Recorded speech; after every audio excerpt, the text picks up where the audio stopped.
My name is Benjamin Mayan, and today we're going to be reviewing perspectives on disability, focusing specifically on Down syndrome. Some of the symptoms seen and recognized in Down syndrome are that the levels of intellectual and developmental problems can range from mild, moderate, and severe. Persons diagnosed with Down syndrome typically present a combination of distinct facial features.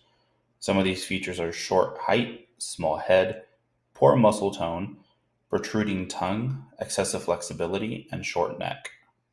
Down syndrome occurs due to abnormal cellular division of chromosome 21.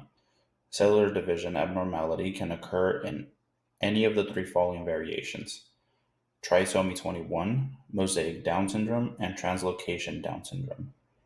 Within trisomy 21, this variation is the most common. In trisomy 21, it's present in about 95% of the cases of Down syndrome. It is a variation in which all the cells contain three copies of chromosome 21 instead of the typical two. The variation of mosaic Down syndrome typically occurs after abnormal cellular division after fertilization.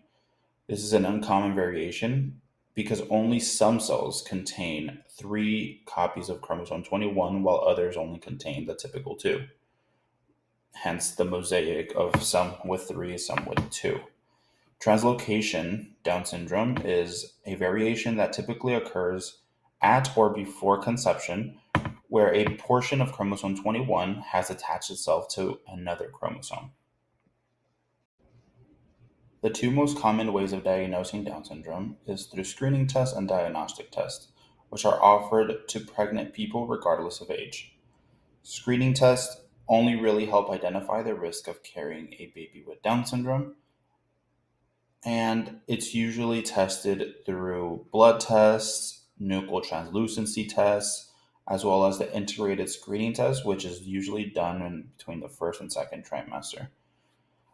Diagnostic tests are only typically administered if the screening test resulted in a positive or worrisome reading.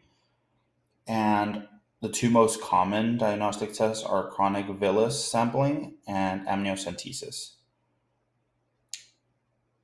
The best treatment for a child diagnosed with Down syndrome is early intervention. Children diagnosed with Down syndrome are typically treated by a wide range of experts and usually requires teachers and experts from various different backgrounds in order to give a child the highest quality of life. Having an early intervention and cohesive medical team will help improve the child's quality of life. My three sources are focused around David Egan, a huge advocate for persons with disabilities and also with persons diagnosed with Down syndrome. The three sources that I have are More Alike Than Different: My Life with Down Syndrome, a memoir by David Egan; What Is Up with Down Syndrome: The Future; and The Advocate, David Egan, A Moment of Hope. Within his memoir, David tells a story and the challenges he had to face due to his diagnosis of Down syndrome. He recounts his life and how he pushed all the boundaries and did not allow himself to be limited by stereotypes, expectations. David gives the reader a unique perspective into his psychosocial experiences throughout his life and how people with Down syndrome were finally seen as individuals. In this video, named What Is Up with Down Syndrome, we get a window into David's life and his role with policy planning and advocacy. Also, within this video, we get a unique perspective of his caregivers, his parents, and their efforts to provide David with the skills to be independent and a trailblazer as an advocate for people that have been diagnosed with Down syndrome.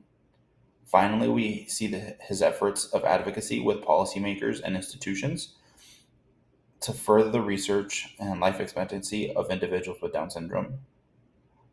Within this video, we also see him meet with the NIH to get more information about possible ways to try to reduce the risk of Alzheimer's within the population of persons with Down syndrome. In the last source, The Advocate, David Egan, A Moment of Hope. In this video, David expresses his desire of being a vessel for change. He mentions that he wants to use his life as a constant reminder that we need to focus on what persons with disabilities can do, not what they can't.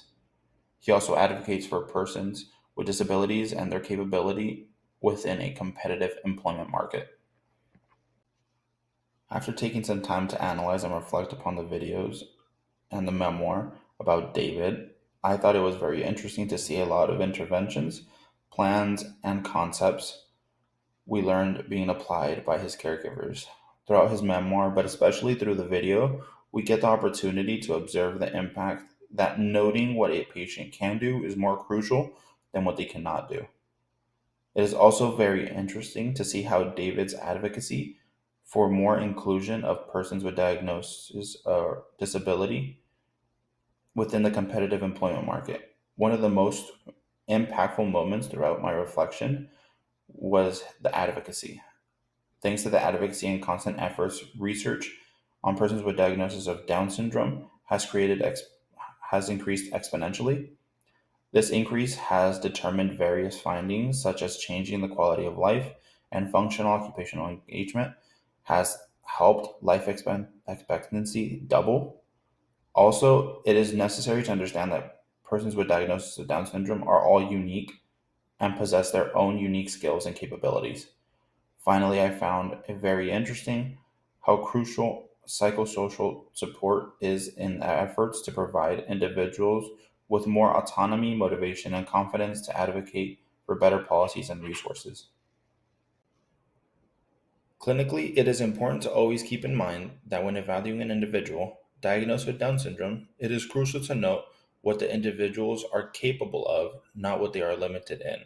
In future practice as an occupational therapist, it is important to have early interventions with children who have been diagnosed. It takes time to learn new skills, and if the interventions are done from a younger age, it will allow for persons that were diagnosed to have a higher occupational performance and autonomy. Finally, it is important to advocate for the incorporation of occupations that keep them active within their functional limits in order to decrease the risk of Alzheimer's disease later in life.